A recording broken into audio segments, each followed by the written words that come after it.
లూకా సువార్త 6వ అధ్యాయము. వర్షమా? ఇప్పుడు 20వ వచనం చూడి, పేజీ తిప్పల్లా. 6వ అధ్యాయము 20వ వచనం.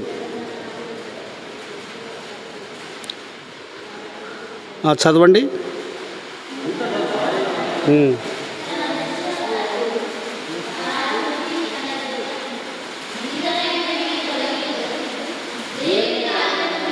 అన్నీ చదవద్దండి, ముఖ్యమైనవి ఇప్పుడు నేను చెప్తాను. 20వ వచనం మాత్రం చదవండి. ఇట్లా నేను అనే కాటికి చదవండి.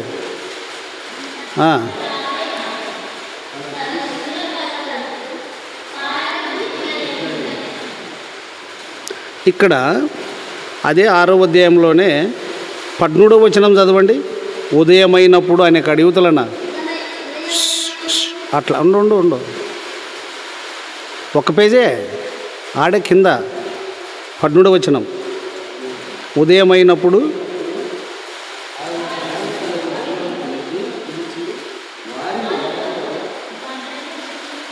పన్నెండు మందిని వాటికి చాలు. ఈ 17వ వచనంలో శిష్యులను పిలిచి వారిని తన పనికి ఏర్పరిచినాడు ఒకటి. 20వ వచనంలో తన శిష్యుల తట్టు పారజూచి 27వ వచనం, వినుచున్న మీతో అందరూ వినుచున్న మీతో నేను చెప్పున్నది చాలు. గమనించండి, లోకంలో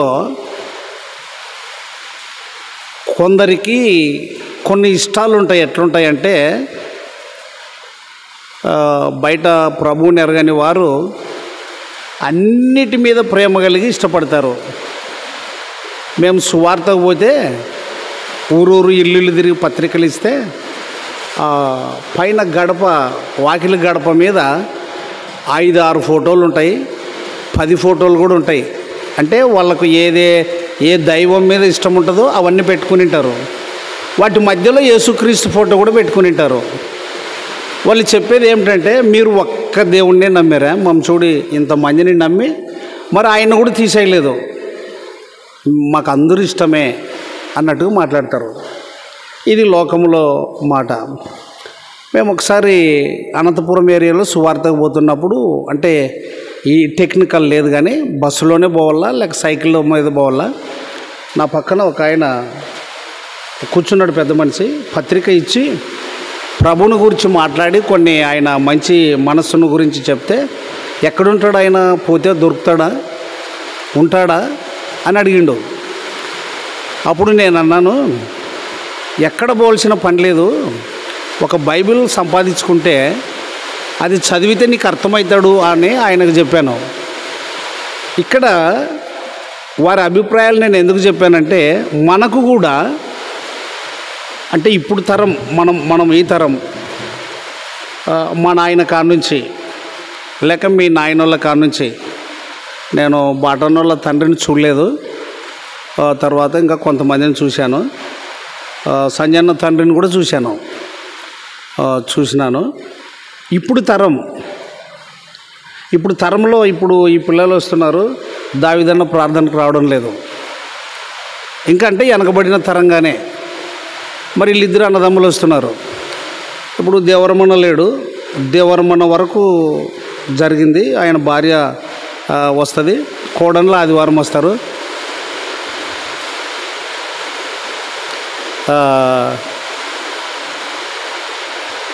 సప్పుడే అయితే కొంచెం వినండి. ఇప్పుడు కొడుకులు రావడం లేదు, 4 కొడుకులుండి రావడం లేదు. నేను ఎందుకు ఈ మాటలు ఇట్లా చెప్తున్నాను అంటే, ఈ తరం మరి నీవు వస్తున్నావు, మీ నాయన ఏదో ఒక విధంగా ఉన్నాడు, మరి నీ కొడుకులలో ఒకడు రాడు. మన ఇళ్ళల్లో ఇప్పుడు ఎలిజబెత్ అమ్మ వస్తుంది, ఆ పెద్ద మనిషి వస్తాడు, కొడుకులు 3 రారు. ఈ తరంలో ఇప్పటి కాలంలోనే ఒక రుచి ఒక రాని తరం ఉంది. అయితే మనతో ఏం మాట్లాడుతున్నాడు ప్రభువు అని అంటే, ఇప్పుడు దీన్ని బట్టి చూస్తే యేసయ్య అంటే మనందరికి ఇష్టమే కదా. ఇప్పుడు యేసయ్య అంటే మనందరికి ఇష్టమే కదా, కాదా? ఇష్టం ఉండే కదా ఇటుకు వచ్చేది, రైట్. మనతో ఏం చెప్తున్నాడంటే ఆయన, యేసయ్య మనతో చెప్పేది ఏమిటంటే, వచనం చూడండి, 27 వచనం చదువునా, 27.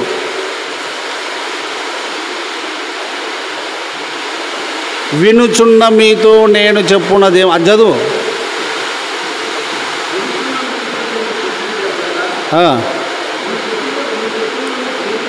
ఆగు.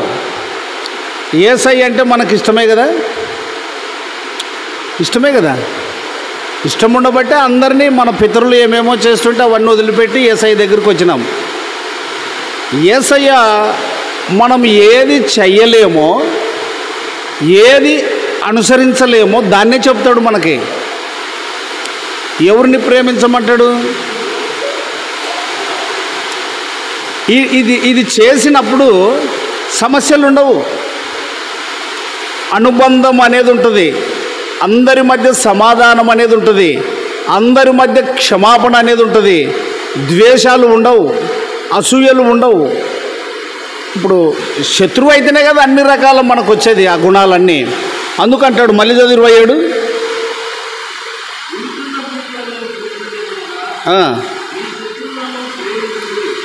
ఎవరు శత్రువులు? మీ అనేది ఉంది అక్కడ, అమ్మాయి మీ ఉందా? అక్షరం చూడండి అడా, మీ శత్రువు ఉంది కదా. మీ ఎక్కడ? 27వ వచనము చివరిలో, మీ శత్రువులను ప్రేమించుడి. ఇంకేమంటాడు చదువు, నువ్వు చదువు.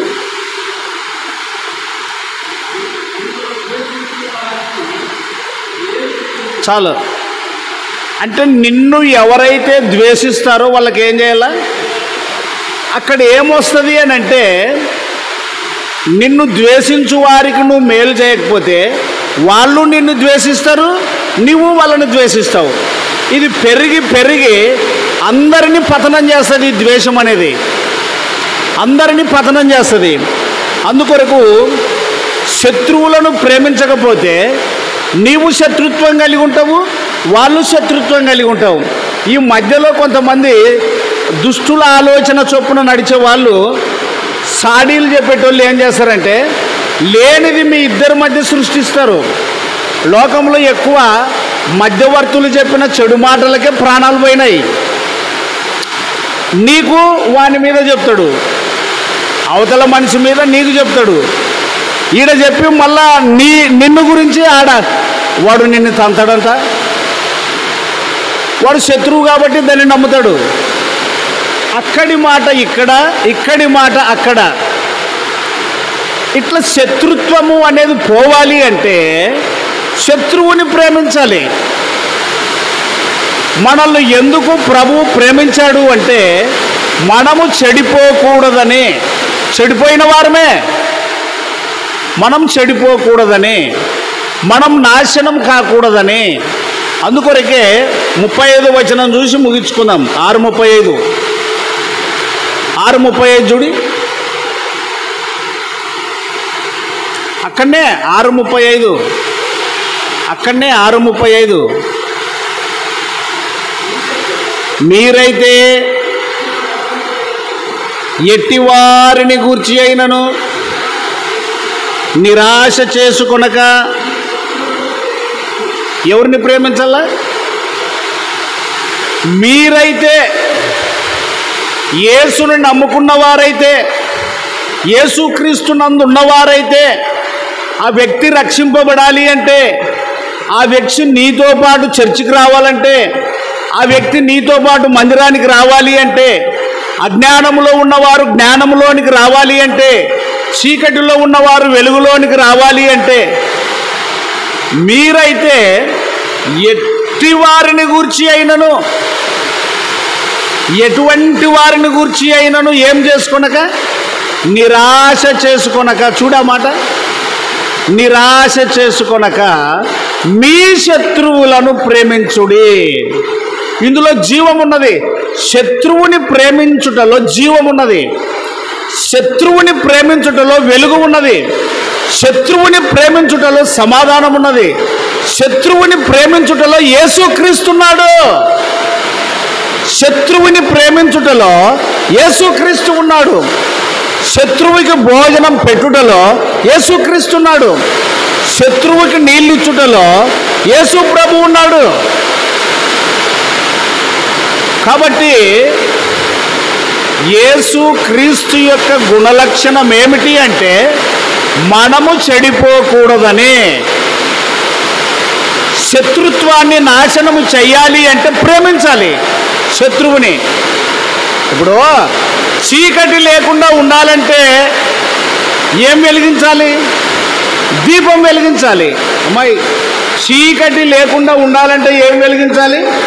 దీపం. దీపం వెలిగించినప్పుడు ఏం పారిపోతుంది?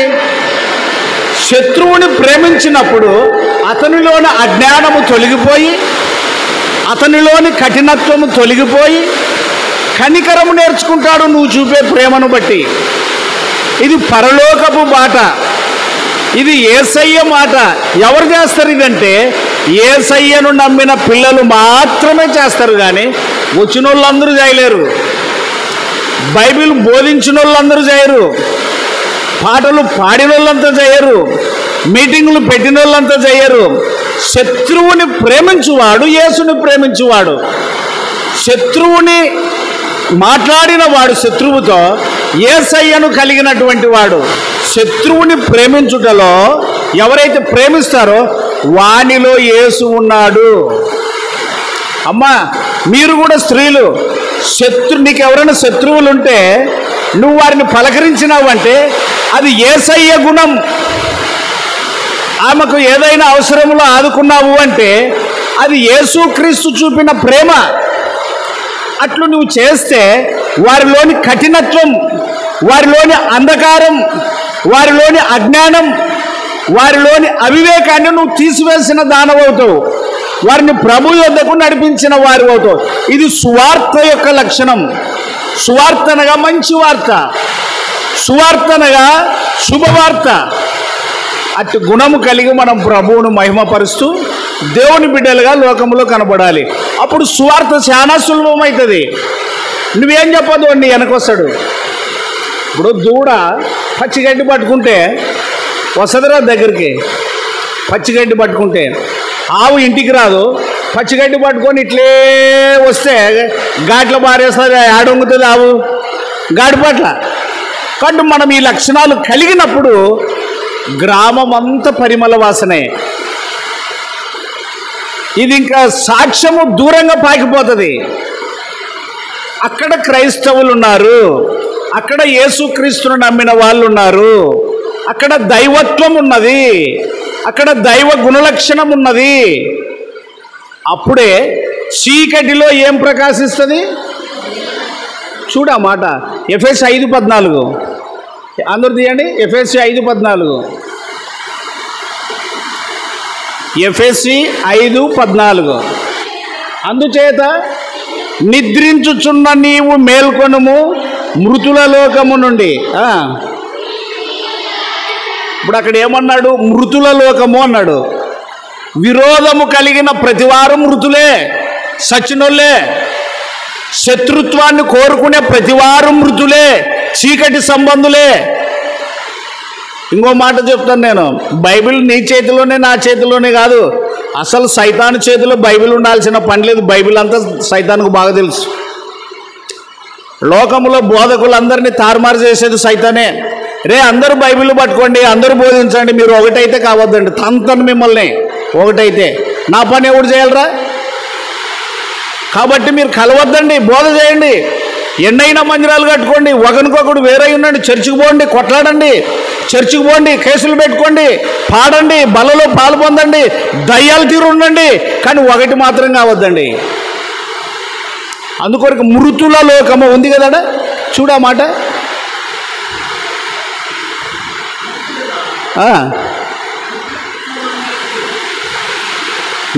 మేల్కొని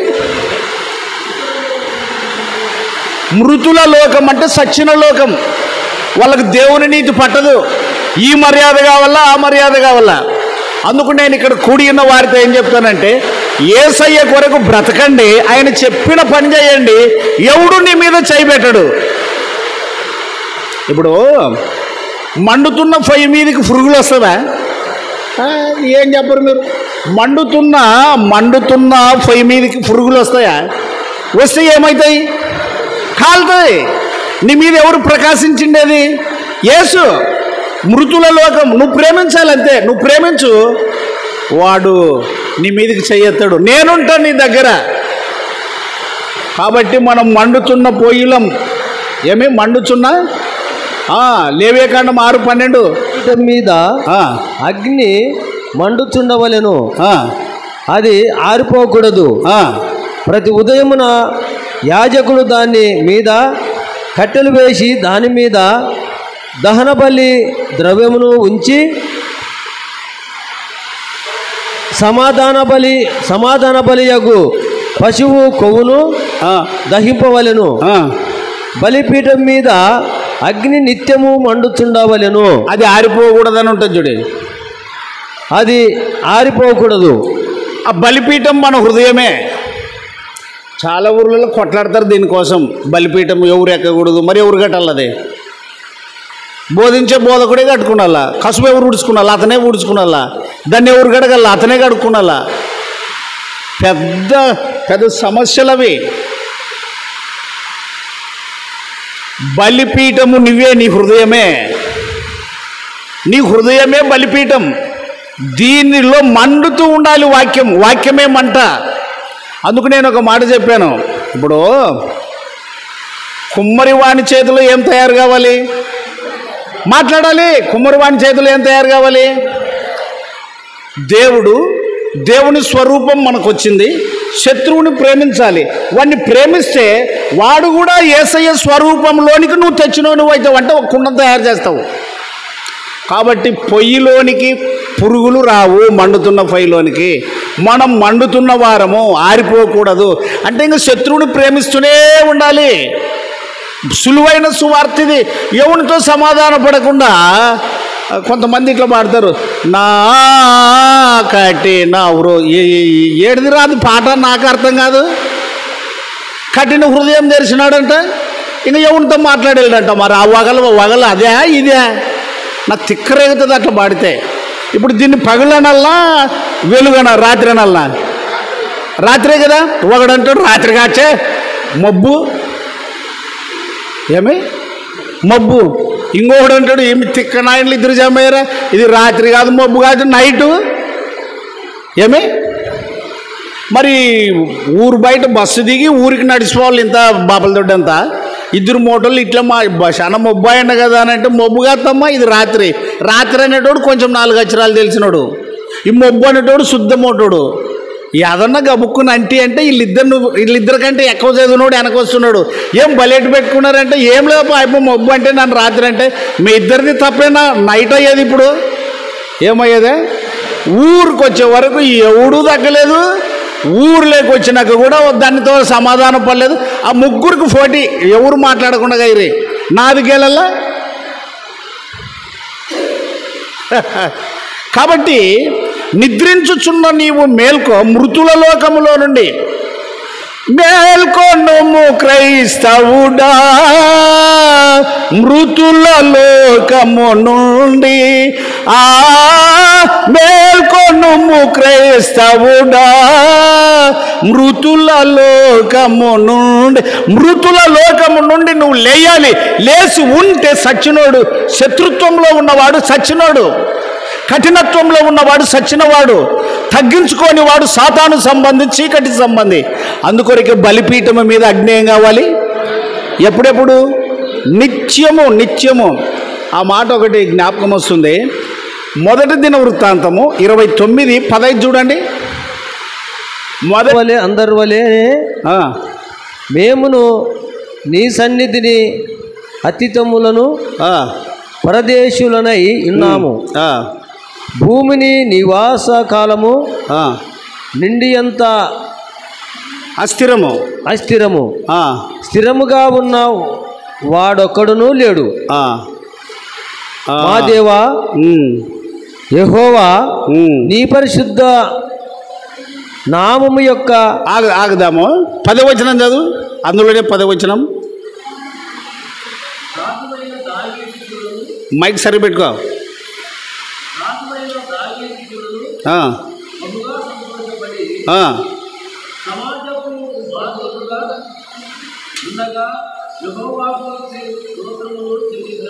ఏమని?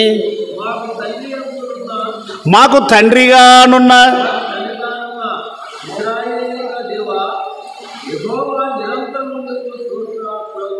నిరంతరము నీవు, అది రౌండ్ చేసుకోండి, రోమ 9:5 కూడా సరిపోతుంది అక్కడ. రోమ 9:5 ఇక్కడ చూడి, నిరంతరము స్తోత్రార్హుడు. ఒకటి, మరి నిరంతరము స్తోత్రార్హుడు అన్నప్పుడు ఆయన స్తుతించేవారు ఉండాలి కదా నిరంతరం. అంటే ఈ మందిరంలోనే కాదు, నువ్వు బయట శత్రువుని ప్రేమించినా కూడా అది నిరంతరం దేవునికి స్తోత్రమే. సమాధానం, రంకులు లేకుండా సమాధాన పరిచేది కూడా నిరంతరము స్తోత్రమే, నిరంతరము స్తుతులే.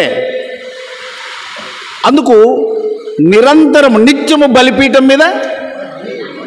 ఎందుకు నిరంతరము నిత్యము అంటే ఆయన నిరంతరము స్తోత్రార్హుడు కదా. నిరంతరం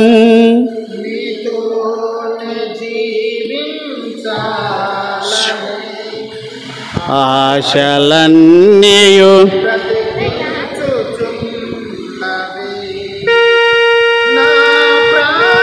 సౌండ్ లేదు.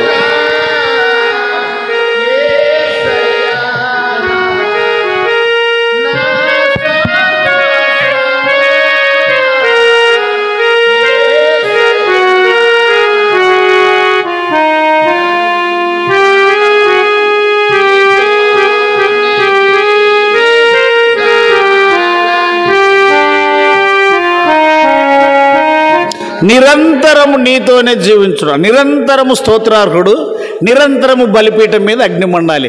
మండే పొయ్యి మీదికి చీకటి పురుగులు రావు. కాబట్టి నువ్వు మండుచు ప్రకాశించుచుండాలి. ఎక్కడ మాట తెలుసా? యోహాను సువార్త 5వ అధ్యాయము చూడండి. ఆ మాట యోహాను సువార్త అధ్యాయం చెప్తాను, 5:37 ఏమని చూడండి. 5:35 అక్కడ 5:35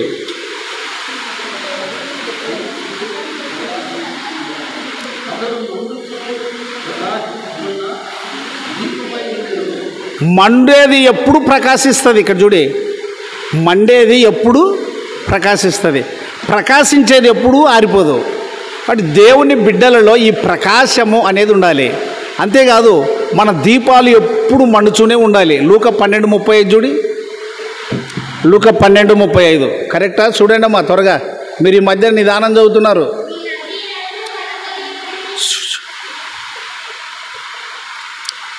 లూకా 12:35 చదువన్నా నువ్వు కూడా. 12:35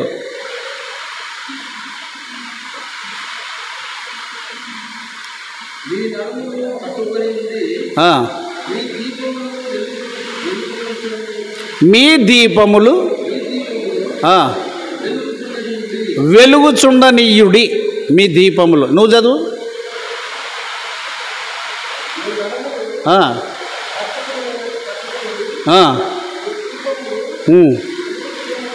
కాబట్టి మనం ఎక్కడి నుంచి ఎక్కడికి వచ్చాము అంటే శత్రువుని ప్రేమించాలి, అది మండుతున్న దీపము. శత్రువుని ప్రేమించాలి, ఆకలి కొంటే భోజనం పెట్టాలి, అది బలిపీఠం మీద అగ్ని మండుచూ ఉన్నది, అది ఆరిపోయేది కాదు.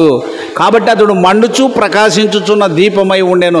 వాళ్ళది ఇదే పనే. ఇంకా లోకమంతా చీకటి, దేవుని పిల్లలు ప్రకాశిస్తూనే ఉండాలి. ఎట్లా ప్రకాశిస్తుండాలంటే, ఎవడు దేవుని నీతికి విరోధంగా ఉంటాడో వానికి ఏదో ఒకటి చెప్పుకుంటానే నువ్వు పని చేయాలి.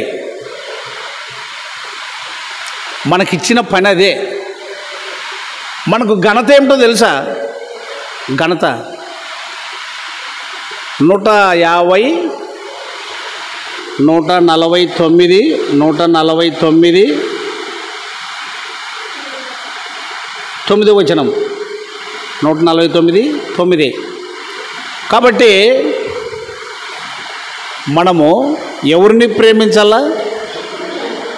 అది మండుతున్న దీపము, ఆరిపోయేది కాదు. నీకు సమాధానం ఉంటుంది. ఇక వాడు నీకు లోబడతాడు. నువ్వు అనుకోవచ్చు మానవ రీత్యా ఇట్లయితే నా మీదకి వస్తాడేమో అని. నువ్వు మండుచున్న దీపానివి, మండుచున్న పొయ్యివి కాబట్టి ఆ పురుగు నిన్నేం చేయలేదు. ఒకవేళ సైనిక్ వచ్చినా తనకే దెబ్బ. తన చెడును బట్టి దేవుని కోపము తన కొడుకు మీద కన్నబోతుంది, తన ఇంటి మీద కన్నబోతుంది, తన పొలం మీద కన్నబోతుంది. అరే నా కొడుకు నన్ను బట్టి నిన్ను ప్రేమిస్తే నువ్వు కాలెత్తుతావా, చెయ్యెత్తుతావా? మిమ్మును ముట్టినవాడు ఎవరిని ముట్టినట్లు జకర్యా గ్రంథంలో ఆ మాట ఉంది. చాలు. కాబట్టి దేవుని మహిమ కొరకు బ్రతుకుదాం. మన ముఖ్య ఉద్దేశం ఏమిటంటే మనకు యేసయ్య ఇష్టమైతే, మనకు యేసయ్య మనకు ఇష్టమైన దైవం అయితే ఆయన చెప్తున్నాడు, మీ శత్రువులను మీరు ఏం చేయాలి? వారిని ప్రేమించాలి. వారు ఆకలి కొంటే ఏం పెట్టాలి? ఎక్కువ బోధకులకు ఏం లక్షణాలు ఉన్నాయంటే పోలీసుల లక్షణాలు ఉన్నాయి. హలో పోలీస్ స్టేషన్, ఇక్కడ మీరు రాకపోతే తొందరగా పడిపోయేటట్లున్నారు అని అంటే ఏ బాబు టీ తీసుకురాబోంటారు. ఇంకా ఈ ఫోన్ ఇని కూడా ఏం సార్ మీరు అంత అయిపోయినాక వస్తారంటే ఎట్లయినా వాళ్ళు ఈ నెలరానా ఇప్పుడు వచ్చి కేసు రాసుకుంటామన్నట్లా. ఇట్లా బోధకులు కూడా మేము అన్నీ విడదీసి చెప్తే మాకు మర్యాద లేకుండా, మా దగ్గర ఉండకుండా అంత అంత అంత అంత యేసును చూపిస్తూ వాళ్ళు ఘనతను పొందుతారన్నమాట. అంటే ఇల్లే యేసయ్యలు కావాలని. అది ఎన్నడూ సరికాదు. అందుకే సమాధానం లేదు మనుషుల మధ్య. అందుకే సంఘాలు పాడవుతున్నాయి, ఊర్లు పాడవుతున్నాయి. ప్రార్థన చేసుకుందాం. ఇష్టమైతే మోకరించండి. కష్టం ఉన్న వాళ్ళు మీకు అనుకూలమైన రీతిలో ఉండండి. అన్న దానిళ్ళన్న ప్రార్థన చేస్తాడు. మోకరించుకుంటే ప్రార్థన చేసుకుందాం. ప్రేమ, కృప, కనికరము, నమ్మకం మా ప్రియ పరలోకమున మా తండ్రి, నీ పరిశుద్ధాన్ని ఘనమైన నీ పాదములకి వందనములు, స్తోత్రములు చెల్లిస్తుంటున్నాం. నేను మరింతగాను నా వాతావరణాన్ని కూడా నీ స్వాధీనంలో ఉంచుకోమని కూడా ప్రార్థన చేస్తుంటున్నాం. అవును తండ్రి ప్రభా, ఇంతవరకు ఆత్మీయంగా మరి సంఘంలో, సమాజంలో మేమందరం కూడా నీ పిల్లలు అందరూ కూడా ఆశ కలిగి వచ్చినాము.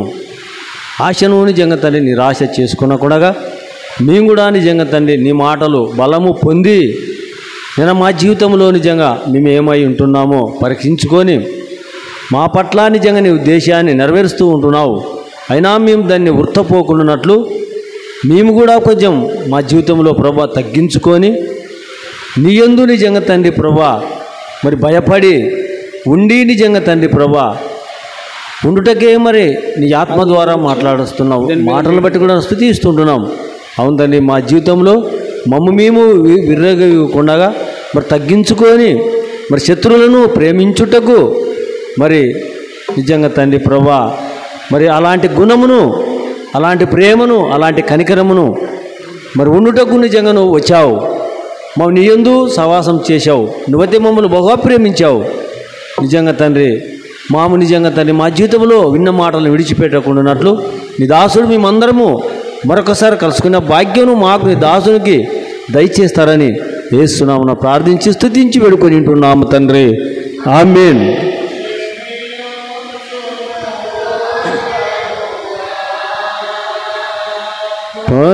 పడిపోతిని నేను వేడే నా హృదయమును కడిగే పవిత్రుని చేయు ప్రభు, పవిత్రుని చేయు ప్రభు, సెమియుచుము ఓ ప్రభువా, పడిపోతిని నిన్ను